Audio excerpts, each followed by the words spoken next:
Antes, irmãos, de lermos a palavra do Senhor, a nossa palavra de gratidão pela acolhida, pela recepção do reverendo Knight, sua esposa, suas filhas. Certamente foi um dia abençoado, um dia de privilégio para mim, para minha esposa. Esta alegria de sermos bem recebidos e bem tratados por irmãos que nós não conhecemos. Porque, afinal de contas, eu conheci o reverendo Knight, o Wagner, mas os demais irmãos não. Nem mesmo a esposa do reverendo Knight eu conhecia. E fomos tão bem recebidos, tão bem tratados, acolhidos por eles e por esta igreja. Este é um privilégio dos cristãos. Este é um privilégio que nós desfrutamos. É uma antecipação do que será a glória eterna, a eternidade. Deus nos dá o privilégio de fruirmos um pouco daquilo que nos aguarda, daquilo que nem olhos viram, nem ouvidos ouviram, nem jamais penetrou no coração humano. Mas Deus vai nos concedendo pequenas amostras nesta vida do que será o porvir. E dias como este, passados com irmãos tão acolhedores como os irmãos desta igreja, são amostras desta glória por vir. Muito obrigado, irmãos, por esta acolhida. A todos os irmãos eu trago o abraço fraterno da Igreja Presbiteriana de Votorantim, que lá nós falamos Votorantim. E se os irmãos estiverem por lá, será um prazer recebê-los. A nossa igreja estará de braços abertos para recebê-los também. Vamos abrir nossas Bíblias no livro de Juízes, no Antigo Testamento, capítulo de número 7.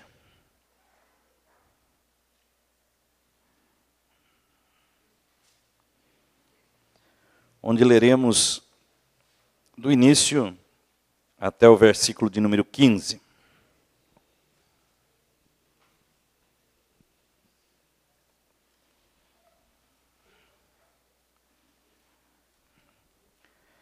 A história é bastante conhecida e nós queremos aplicar esta passagem do Antigo Testamento, este fato histórico do povo de Israel, quando da sua formação ainda, no tempo dos juízes, antes que houvesse um rei, uma monarquia estabelecida, antes da unificação das 12 tribos, num só estado,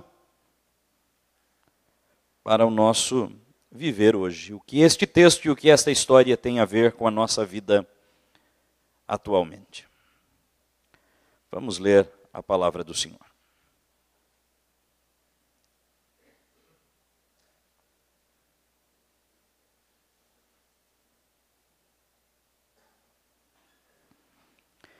Então Jerubaal, que é Gideão, se levantou de madrugada e todo o povo que com ele estava, e se acamparam junto à fonte de Arode, de maneira que o arraial dos midianitas lhe ficava para o norte, no vale, de fronte do outeiro de Moré.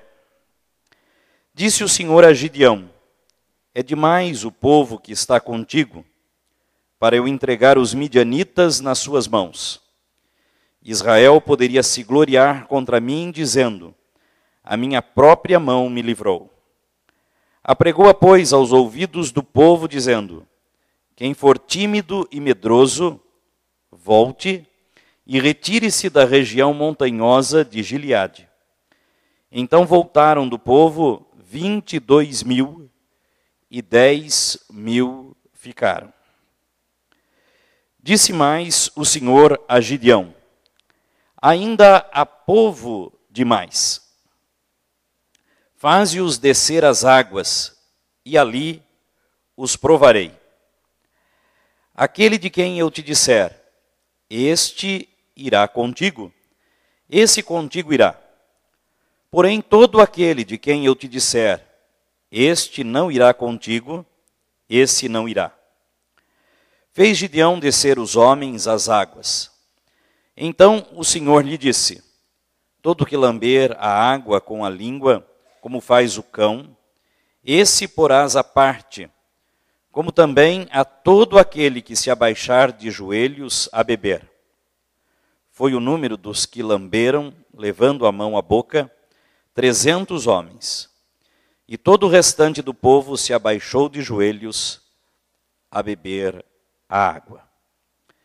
Então disse o Senhor a Gideão: com estes 300 homens que lamberam a água, eu vos livrarei e entregarei os midianitas nas tuas mãos, pelo que a outra gente toda que se retire, cada um para o seu lugar. Tomou o povo provisões nas mãos e as trombetas. Gideão enviou todos os homens de Israel, cada um à sua tenda. Porém os 300 homens reteve consigo. Estava o arraial dos midianitas abaixo dele no vale. Sucedeu que naquela mesma noite o Senhor lhe disse: levanta-te e desce contra o arraial, porque o entregarei nas tuas mãos. Se ainda temes atacar, desce tu com teu moço pura ao arraial. E ouvirás o que dizem. Depois, fortalecidas as tuas mãos, descerás contra o arraial. Então desceu ele com seu moço pura até a vanguarda do arraial. Os midianitas, os amalequitas e todos os povos do Oriente cobriam o vale como gafanhotos em multidão, e eram os seus camelos em multidão inumerável, como a areia que há na praia do mar. Chegando, pois, Gideão, eis que certo homem estava contando um sonho ao seu companheiro, e disse: tive um sonho. Eis que um pão de cevada rodava contra o arraial dos midianitas, e deu de encontro à tenda do comandante, de maneira que esta caiu e se virou de cima para baixo, e ficou assim estendida. Respondeu-lhe o companheiro e disse: não é isto outra coisa, senão a espada de Gideão, filho de Joás, homem israelita. Nas mãos dele entregou Deus os midianitas e todo este arraial. Tendo ouvido Gideão contar este sonho e o seu significado, adorou e tornou ao arraial de Israel e disse: levantai-vos, porque o Senhor entregou o arraial dos midianitas nas vossas mãos. Até aqui, irmãos, o texto é suficiente para a nossa meditação. Irmãos, estradas são sempre lugares perigosos. E sempre foram, por motivos diferentes. Hoje, estradas são lugares perigosos por causa dos motoristas. Mas nos tempos bíblicos, foram por outros motivos. Não é por acaso que no Salmo 101 nós vamos ler o salmista nos dizendo: eleva os olhos para os montes, de onde me virá o socorro? O Salmo 121 é um dos cânticos da caminhada, entoado pelo povo de Israel quando subia para Jerusalém. E caminhando, o povo ia às celebrações das festas religiosas e cantava, louvava, adorava a Deus. E nós vamos encontrar exemplos destes salmos, lendo os salmos que vão do número 120 até o número 135. E nestes cânticos da caminhada, destaca-se este, o 121, quando falando do perigo da caminhada, porque nos montes escondiam-se salteadores que atacavam os peregrinos, mas escondiam-se também os feiticeiros, os necromantes e todos aqueles que, contrariando a lei mosaica, haviam sido expulsos do convívio social, aqueles que enganavam o povo, dizendo haver um socorro que não era o socorro verdadeiro. Eleva os olhos para os montes. Podem me socorrer os que consultam os mortos? Podem me socorrer os feiticeiros, ocultistas? podem me socorrer também dos salteadores que igualmente habitam os montes e se escondem nas cavernas e nas fendas? Do perigo da caminhada, o único que pode me socorrer, diz o salmista, é o Senhor que fez os céus e a terra. Estradas são lugares perigosos. Mas aqueles salmos bíblicos que falam da caminhada para Jerusalém, repetida anualmente pelo povo de Israel quando celebrava suas festas religiosas, não fala simplesmente de uma caminhada até a cidade de Jerusalém. Fala da caminhada da vida. Os salmos falam deste nosso viver como uma caminhada. O texto que nós lemos mostra um confronto antes de Jerusalém existir, antes da cidade ser edificada, antes da unificação das 12 tribos, quando midianitas saqueavam as plantações de Israel. Os midianitas não plantavam e nem colhiam, mas saqueavam as plantações do povo de Israel. Eles esperavam o tempo da ceifa, o tempo da colheita, e iam como sanguessugas retirar aquilo que o povo de Israel tinha semeado, tinha cultivado. Eram aproveitadores, eram aqueles que viviam às custas de outrem, aqueles que não se esforçavam, mas que tomavam, saqueavam, roubavam o fruto que não lhes pertencia. E o povo de Israel já estava cansado disto, que se repetia colheita após colheita. Mas os midianitas, junto a outros povos e outros inimigos que costumeiramente faziam isto, se apresentavam como muito maiores e mais fortes que o povo de Israel. Lembremos-nos que nesta época dos juízes, as tribos não estavam unificadas. Não havia um rei, não havia um exército forte. Os juízes eram autoridades que em tempo de guerra conseguiam unificar as tribos temporariamente. E foi exatamente isto que Gideão fez no texto lido. Mas interessantemente, Gideão fez com pouquíssimas pessoas. E é isto que faz a história de Gideão ser impressionante. E é isto que faz a história de Gideão ter uma aplicação muito prática à nossa vida. Midianitas saqueavam as plantações de Israel. E esta história nos faz pensar na nossa própria vida. Esta história nos faz pensar na nossa própria caminhada. E esta história vai nos oferecer algumas orientações para a caminhada. Quando os inimigos surgem,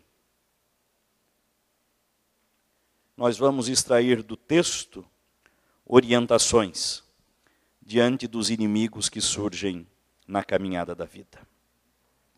É claro, irmãos, que nesta nossa caminhada, os inimigos não se nos apresentam como se apresentavam ao povo de Israel, mas eles se apresentam de inúmeras outras formas.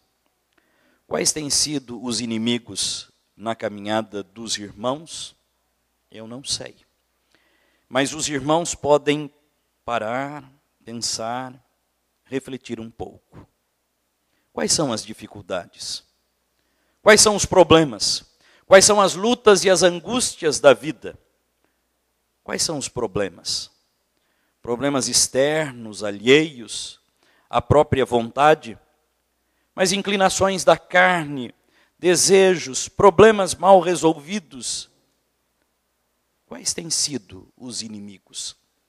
Porque muitas vezes nós somos os nossos maiores inimigos. E diante do texto que nós lemos, quais são as orientações que Deus nos traz para o enfrentamento destes inimigos que surgem na caminhada da vida? Olhemos com atenção para o texto e vejamos o que a palavra nos ensina. Quais são estas orientações? E vejamos que a primeira delas é a seguinte. A palavra nos ensina que as nossas forças, capacidades ou talentos não podem garantir a vitória, pois ela provém exclusivamente de Deus. Se os irmãos ainda estiverem com suas Bíblias abertas e puderem olhar para o versículo de número 2 de Juízes 7, verão que Deus diz a Gideão: é demais o povo que está contigo para eu entregar os midianitas nas suas mãos. Israel poderia se gloriar contra mim, dizendo: a minha própria mão me livrou. Eis, irmãos, uma inclinação nossa, inclinação do próprio homem, confiar na sua própria mão, nas suas próprias capacidades. Olhem ainda para o versículo de número 9. Sucedeu que naquela mesma noite o Senhor lhe disse: levanta-te e desce contra o arraial.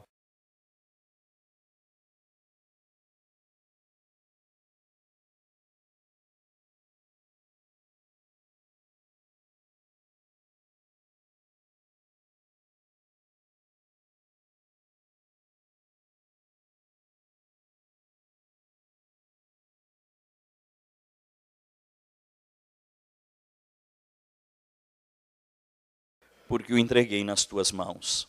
Mas lembrem-se bem da história. Eram muitos, mas Deus foi reduzindo a quantidade daquele exército. Eram milhares, e Deus os reduziu. Primeiramente, dos 32.000, 22.000 foram dispensados. Restaram apenas 10.000. E depois dos 10.000, restaram apenas 300 homens. Não são nossas forças, nem nossas capacidades ou talentos que garantem a vitória contra os inimigos que atrapalham a nossa caminhada, provém exclusivamente de Deus. Não foi somente a erudição do apóstolo Paulo que fez o cristianismo ser divulgado por todo o mundo conhecido no primeiro século. O apóstolo Paulo era um homem de uma cultura extraordinária. Mas mesmo assim os irmãos se lembram, por seus escritos, que ele tinha um espinho na carne, que nós não sabemos o que era, nem qual era. Mas ele mesmo diz que era mensageiro de Satanás para o esbofetear, para que ele não se ensoberbecesse com a grandeza daquilo que lhe havia sido revelado. Portanto, ele mesmo se tornava pequeno diante da grandeza daquilo que Deus tinha feito por ele, para que ele reconhecesse que não era a sua força, a sua capacidade ou os seus talentos que tinham feito tudo o que ele fez, mas toda a obra feita por ele provinha exclusivamente de Deus. Não foi a erudição do apóstolo Paulo, mas foram os homens rudes da Galileia, os outros apóstolos, que lançaram o fundamento da igreja cristã, sobre a qual ela está edificada até o dia de hoje. Deus escolheu coisas fracas, frágeis, e até as coisas consideradas loucas para confundir sábios e entendidos. Lembram-se do exército dos fracassados reunidos por Davi, dos homens endividados, dos homens amargurados, dos homens angustiados, de todos os homens considerados os perdedores, fracassados. Foram estes que Davi reuniu e foi com estes que Davi venceu grandes batalhas.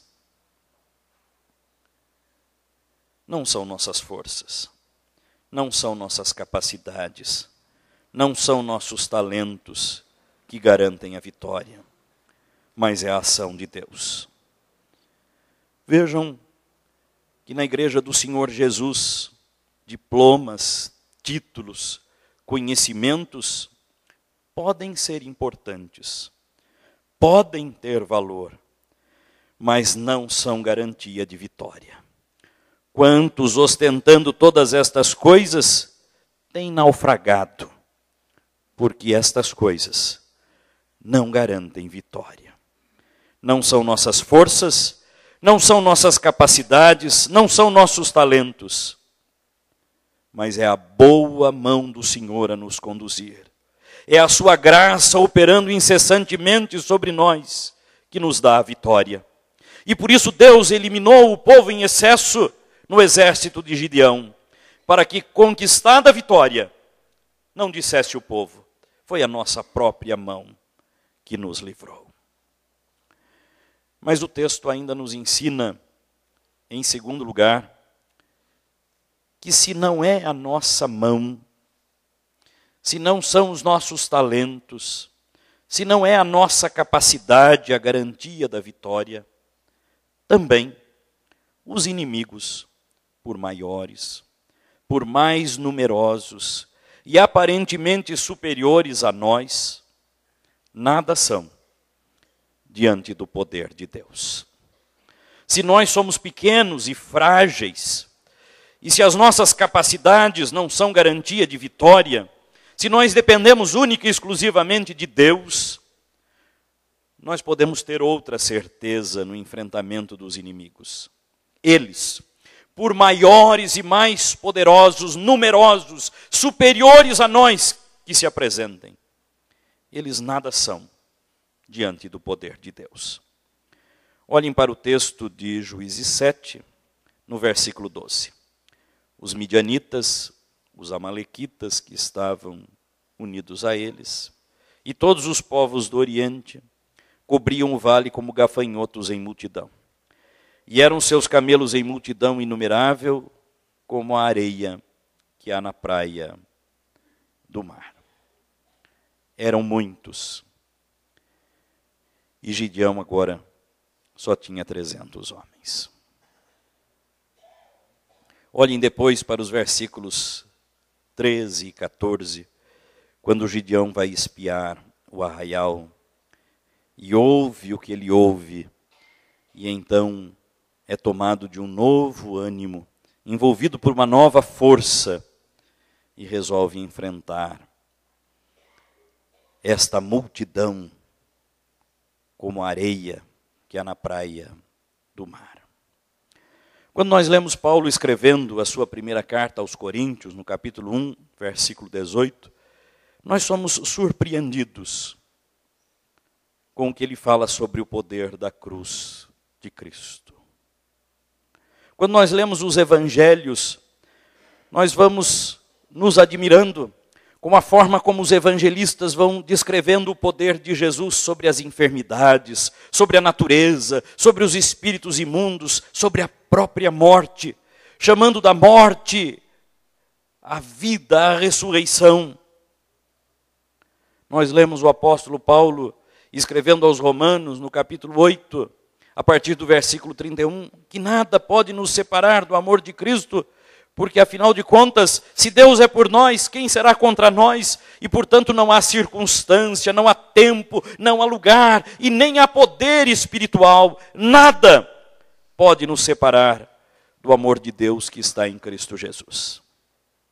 Mas às vezes, os inimigos se apresentam diante de nós e aos nossos olhos como esta areia do mar.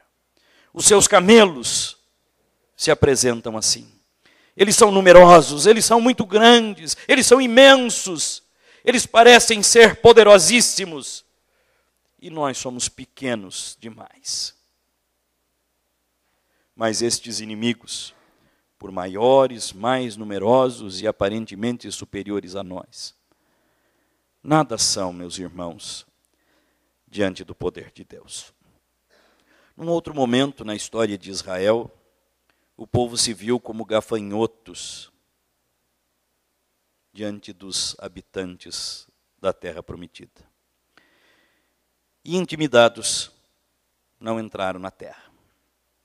E tiveram que esperar quase 40 anos para desfrutar daquela promessa, até que todos morressem, à exceção de Josué e Caleb. Neste momento com Gideão não foi assim. Embora a visão inicial tenha sido esta, ela se modificou e Gideão enfrentou a batalha. Davi enfrentou Golias. E quem era Davi? Um jovem. Quem era Golias? Um gigante. Mas que era o gigante diante do poder de Deus? Quais são suas lutas? Quais são seus problemas? Certamente, a sua mão não pode livrá-lo. Nem seus talentos, nem suas capacidades. Elas não são garantia de nada. Por mais que você tenha se esforçado, o seu esforço pode não ter valido de nada. Mas o poder de Deus está acima de todos estes inimigos. E é isto que há de consolá-lo. Em terceiro lugar, o texto nos mostra que mesmo antes de alcançarmos a vitória plena, nós podemos adorar a Deus, enfrentar os inimigos e ter a certeza da vitória. Isto é fé. Vamos olhar para o último versículo que nós lemos, o versículo 15. Gideão foi espiar o acampamento dos midianitas e ouviu duas pessoas conversando. Um deles relatava ao outro que teve um sonho e viu um grande pão de cevada girando, e quando o pão veio sobre o arraial, destruiu tudo. E o outro então interpretou: olha, esse pão é Gideão que está vindo contra nós. Quando Gideão ouviu isto, ele se encheu de coragem. Ele pensou: o povo é forte, mas o povo está assustado diante de nós também. Tendo ouvido isso, diz o versículo 15, tendo ouvido Gideão contar este sonho e o seu significado, adorou e tornou ao arraial de Israel e disse: levantai-vos, porque o Senhor entregou o arraial dos midianitas nas vossas mãos. Ele já adorou a Deus, mas ele já tinha lutado? Ainda não. Ele já tinha vencido a batalha? Ainda não. Mas como que ele diz ao povo? Ele diz: o Senhor entregará, o Senhor vai nos entregar. Não, ele diz: o Senhor entregou o arraial dos midianitas. Ele diz como algo concreto e acontecido.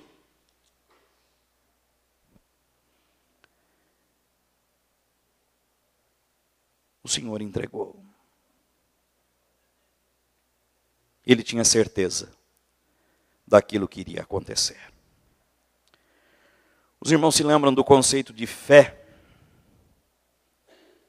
do escritor da carta aos Hebreus? Certeza das coisas que se esperam, convicção dos fatos que se não veem.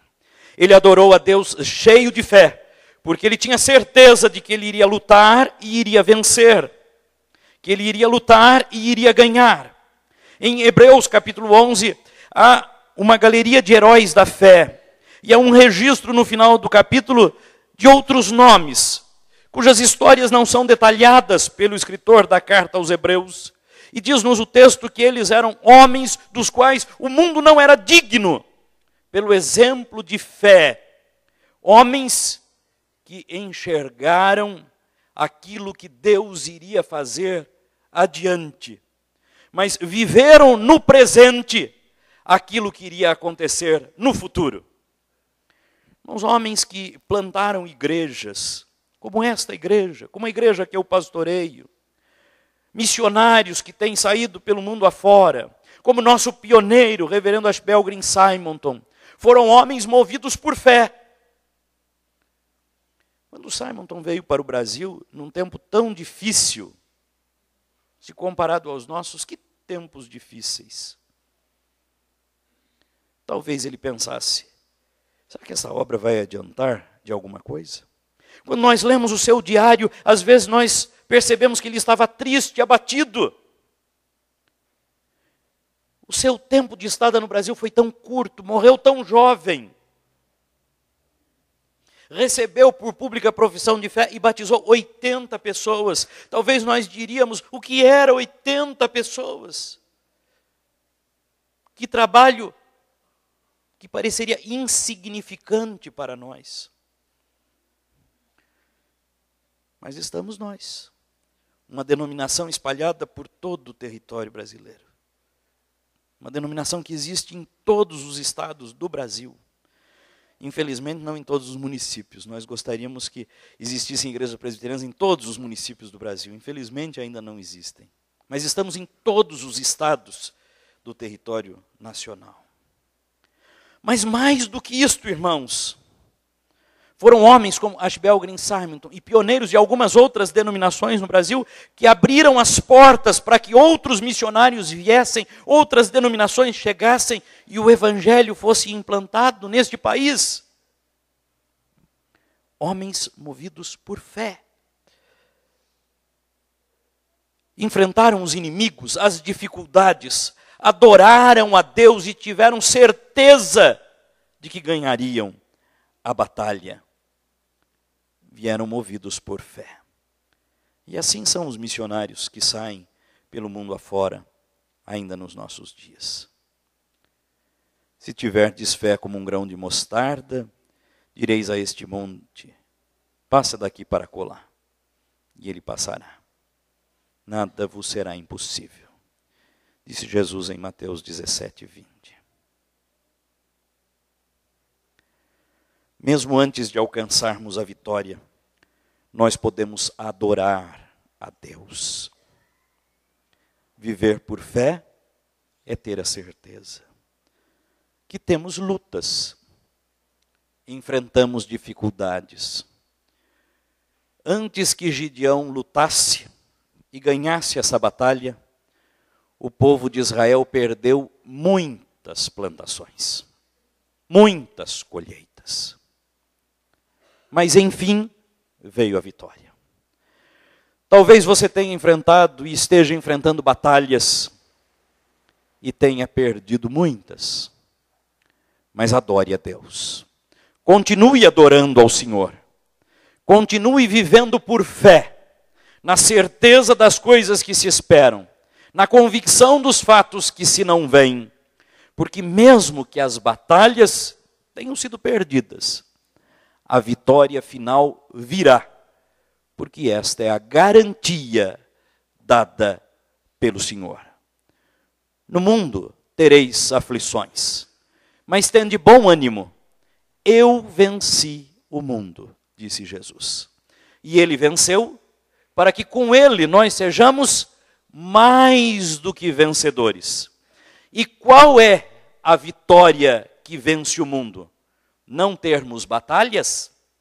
A vitória que vence o mundo é a nossa fé. Essa é a vitória que vence o mundo.